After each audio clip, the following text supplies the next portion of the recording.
안녕하세요. 뜻밖의 의학 채널의 하태국입니다. 지난 시간에 노화란 없다라는 사뭇 선정적인 주제를 다루었었죠. 이번 시간에는 더 충격적인 주제입니다. 죽음이란 없다. 죽음에 대한 얘기는 노화는 없다와 연장선상에 있습니다. 노화란 없으니 자연스럽게 죽음도 없다고 연결이 지어질까요? 오늘도 기존의 관념을 다 내려놓고 허심탄회하게 죽음에 대해 탐구해 보겠습니다. 사실 의사들에게 죽음은 부정적인 사건입니다. 죽음은 치료의 실패나 다름없습니다. 환자의 죽음은 의사인 저에게도 큰 상실감과 자괴감을 느끼게 만들었죠. 의학교육이나 수련 과정에서는 거의 죽음에 대해 배우지 않습니다. 죽음이 무엇인지, 또 죽음 이후에는 어떻게 되는지 의학은 밝히지 못합니다. 아니, 밝히지 않으려 하는지도 모릅니다. 왜냐하면 죽음이 무언지 알게 되면 죽음을 막으려는 온갖 의학적 치료들의 존재 이유가 사라질지도 모르기 때문입니다. 하지만 궁극적인 치유에 이르기 위해서는 죽음을 이해한다는 생각이 어느 날부터 제 머릿속에서 울리기 시작했습니다. 암을 비롯한 모든 질병에 대한 두려움은 그것들이 죽음으로 연결되기 때문입니다. 의학의 최대의 적, 죽음. 지피지기면 백전백승이라는 말도 있듯이 죽음의 실체를 알면 그것을 극복할 수 있겠죠. 죽음. 입에 담기 부담스러운 말이지만 오늘 이 죽음이라는 말에서 두려움이란 무거운 추를 떼어 깃털처럼 가볍게 만들어 보고자 합니다. 그래서 죽음이란 없다라고 선언하기 이전에 죽음은 두려워할 필요가 없음을 먼저 짚고 넘어가겠습니다. 이에 대해서 우리는 왜 죽음을 두려워할 필요 없는가 라는 책을 먼저 소개하고 싶습니다. 이 책의 저자는 서울의대 내과 명예교수이신 정현채 교수님입니다. 정현채 교수님은 종교인이나 철학자의 관점이 아니라 의사이자 과학자의 시각으로 죽음을 연구하고 탐색하였습니다. 의사로서 죽음에 대해 얘기하는 것은 터부시 되기 때문에 그 부담을 줄이기 위해서는 과학적인 근거들을 찾아야 합니다. 이 책을 보신다면 죽음을 두려워할 필요가 없는 수많은 과학적 근거들을 얻을 수 있습니다. 죽음에 대한 새로운 이해를 얻을 수 있는 과학적 근거를 들자면 Near Death Experience, 우리말로 근사체험 또는 임사체험이라고 하는 것이 있습니다. 근사체험이란 어떤 사고나 질병에 의해서 죽음의 문턱까지 갔다가 다시 되살아난 사람들이 보고하는 죽음의 경험을 말합니다. 근사체험자의 사례가 현대에 많이 보고되는 이유는 응급의학과 또 중환자 치료가 발달해서 심폐소생술 등으로 살아나는 사람들이 많아졌기 때문입니다. 죽었다가 살아난 것도 희한한 일인데 이 근사체험자들은 아주 믿기 힘든 이야기들을 털어놓습니다. 죽음의 순간이 전혀 고통스럽지 않았다든가 내 영혼이 떠서, 다시 말해 체외에 이탈하여 죽은 몸이나 주위의 가족들 또 의료진들을 바라보고 그들이 했던 얘기들을 다 기억한다든가, 또 이미 죽은 가족이나 다른 영적 존재를 만났다든가 또 밝은 빛을 따라갔다든가 하는 믿기 어려운 얘기들을 말입니다. 근사 체험자들이 거의 한결같이 하는 얘기는 죽음의 순간과 죽음 이후가 전혀 무섭거나 두렵지 않고 심지어는 무한한 사랑과 평화 그리고 행복을 느꼈다는 것입니다. 임사체험을 정말 믿을 수 있느냐? 그것은 물질 내의 환각이 아니냐라고 주장하는 이들이 있습니다. 그림에서 보시다시피 왼쪽 그림은 임사체험에 대한 물질주의적 관점이죠. 뇌가 완전히 죽기 전에는 뇌세포의 화학적 활성이 어느 정도 남아 있어서 환각 상태에 빠졌다가 운 좋게 다시 살아나면 그 환각의 파편적인 기억들을 실제와 유사하게 꾸미거나 가공했을 거라는 그런 의심의 눈초리로 보는 것이죠. 즉 임사체험은 환각이라는 것입니다. 반면 오른쪽 그림은 비물질주의적 관점으로서 물질에는 분명히 뇌사로 확인되었음에도 불구하고 나중에 다시 살아났을 때 실제 사실과 정확히 일치하는 또 선명하고 생생하게 그 기억을 보고한다는 것은 몸에서 분리된 의식체가 존재하기 때문이라고 보는 것입니다. 즉 임사체험은 환각이 아니라 실제라는 것이며 몸이 죽어도 죽지 않는 영혼과 같은 의식체가 존재한다는 것이죠. 2001년에 세계 3대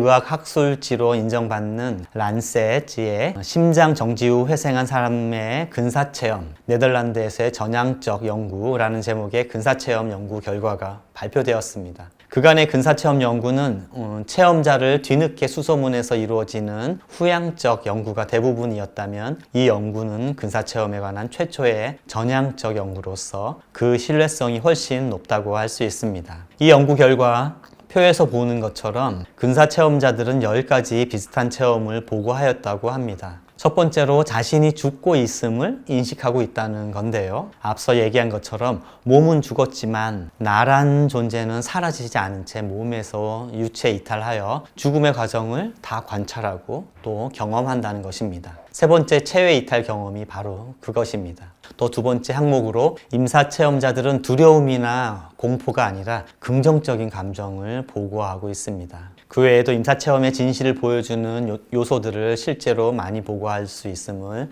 표를 보시면 알 수 있습니다. 자, 어떠신가요? 죽으면 끝일까요? 아니면 죽음 이후에도 나는 사라지지 않을까요? 어웨어니스 스터디라는 임사체험에 관한 전향적 연구를 이끌었던 응급의학과 의사 샘 파니아는 이렇게 얘기했다고 합니다. 수많은 연구를 통해 밝혀진 사실 중 가장 흥미로운 것은 뇌 활동이 멈췄을 때에도 의식이 있었다는 겁니다. 이제 우리는 죽음을 다르게 생각해야 합니다. 왜냐하면 여러 증거를 통해 사망 후에도 의식이 지속됨을 알았기 때문입니다. 몸이 죽어도 죽지 않는 그 무엇이 있다는 과학적 증거는 이미 충분한 것 같습니다. 죽지 않는 그 무엇, 불멸의 그 무엇이 무언지 더 탐구하지 않을 수가 없겠습니다.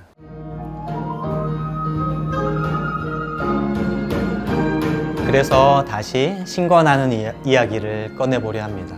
신과 나눈 이야기 시리즈의 최종본으로서 신과 집으로 라는 책은 최종본답게 탄생과 죽음에 대한 진실을 알려줍니다. 여기서 하는 이야기들은 철학적이거나 영적인 것들이지만 앞서서 임사체험의 과학적 증거에 대해 충분히 이해하셨기 때문에 이 이야기들을 이해하는데 밑바탕이 마련되었을 것입니다. 신과 집으로 제목에서 보여주듯이 죽음은 원래의 고향, 내가 왔던 그곳으로 돌아가는 것입니다. 우리말에 죽음을 돌아간다고 표현을 하는데 딱 적절한 용어인 것 같습니다. 죽음의 본질을 이해하기 전에 탄생의 본질을 이해해야 합니다. 탄생의 과정을 거꾸로 돌아가는 것이 죽음이니까요. 우리는 태어날 때 그냥 해체된다. 우리는 죽을 때 그냥 합일된다. 탄생과 죽음은 그냥 이렇습니다. 단일체로부터의 해체가 탄생이고 단일체로부터의 재합일이 죽음입니다. 우리 존재의 본질은 의식인데 탄생이란 단일체로서의 초월의식이 이 몸이라는 잠재의식과 마음이라는 에고의식과 영혼이라는 초의식으로 분리, 해체되는 것입니다. 반대로 죽음이란 몸, 잠재의식과 마음, 에고의식과 영혼, 초의식이 초월의식으로서 재통합되는 것입니다. 아주 단순하고 쉽습니다. 그런데 우리가 생각하는 것과는 탄생과 죽음의 의미가 반대이죠. 우리는 탄생을 없던 내가 새롭게 태어난 것으로 알고 있지만 진실은 원래 있던 단일체에서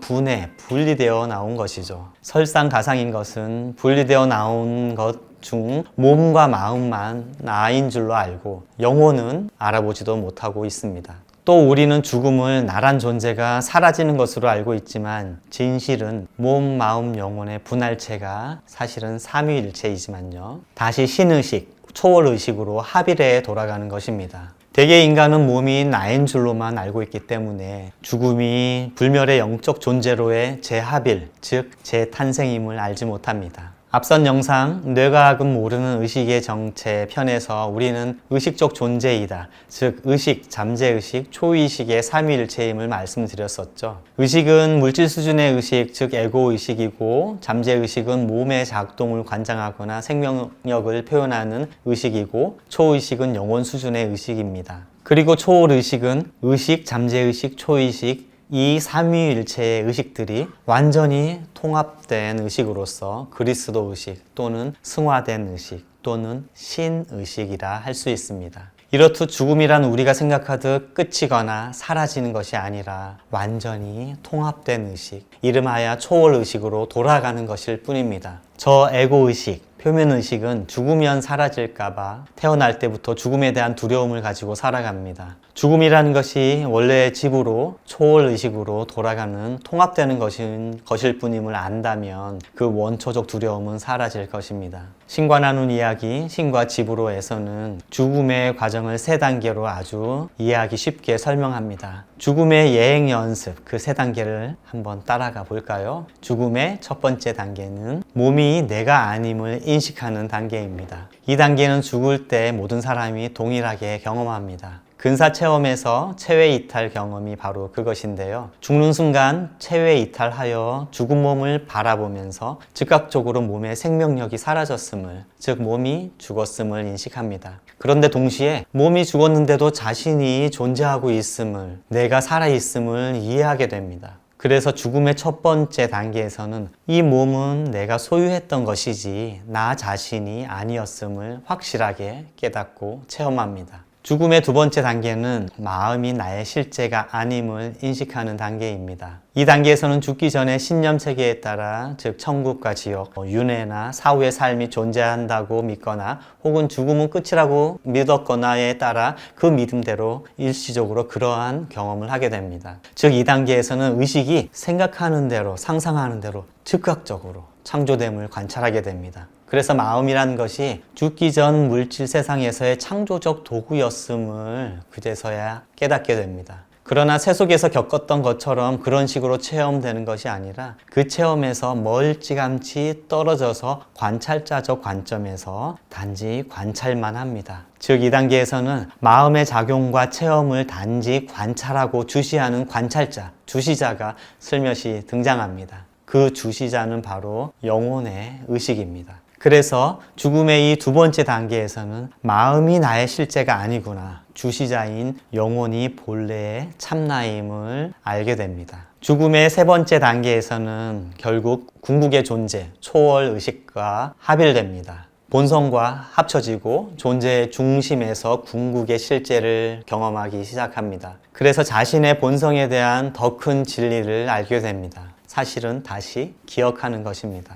이 단계는 우리의 이성으로서 이해할 수 없을 것입니다. 이성의 마음을 버려야 알게 되는 영적 진리의 차원이기 때문입니다. 자, 죽음 또는 죽음 이후의 3단계를 살펴보았습니다. 죽음의 첫 번째 단계에서는 몸이 실제가 아님을 알고, 두 번째 단계에서는 마음이 실제가 아님을 알고, 세 번째 단계에서는 결국 그 영혼의 참나와 합일됩니다. 참 아름다운 얘기이지 않나요? 죽음을 이렇게 멋지게 받아들이는 것은 영적 사치일까요? 저는 죽음에 대한 이야기를 듣고 큰 위안을 얻었습니다. 또 깨달은 성인들이 한결같이 몸은 내가 아니고 마음도 내가 아니다 라고 하는 말씀을 이해하게 되었습니다. 그럼 진짜 나는 누구인가? 나는 불멸의 영적 존재인 것이죠. 그래서 사실 죽음이란 없습니다. 끝으로 길지만 신과 집으로에서 얘기하는 죽음과 삶에 대한 18가지 명제를 말씀드리고 싶습니다. 이 친절한 책을 보시면 다음 명제들의 의미를 더 잘 이해하실 수 있을 것입니다. 1. 죽는 건 우리가 자신을 위해 하는 일이다. 2. 자기 죽음의 원인은 자기 자신이다. 이것은 우리가 어디서 어떻게 죽든 언제나 진실이다. 3.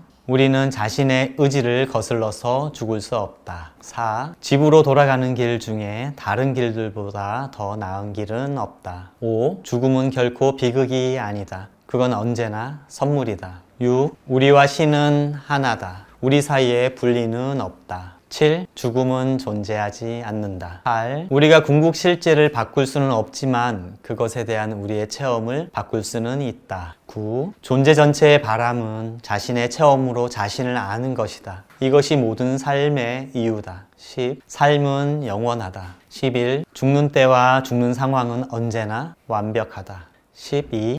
개개인의 죽음은 언제나 그것을 자각하는 다른 모든 사람들의 일정에 기여한다. 이것이 그 사람들이 그것을 자각하는 이유다. 그러므로 부질없는 죽음 같은 건 없다. 누구도 결코 헛되이 죽지 않는다. 13. 죽음과 삶은 같은 것이다. 14. 우리는 삶과 죽음 모두에서 끊임없이 창조한다. 15. 진화의 끝 같은 건 없다. 16. 죽음은 되돌릴 수 있다. 17. 죽고 나면 우리가 사랑했던 모든 사람들과 우리보다 앞서 죽은 사람들 그리고 우리보다 뒤에 죽을 사람들 모두가 우리를 반길 것이다. 18. 자유선택은 순수 창조의 행위이고 신의 표식이며 우리의 영원한 재능이자 우리의 영원한 영광이고 우리의 영원한 권능이다. 긴 이야기 들어주셔서 감사합니다. 다음 시간에 또 뵙겠습니다.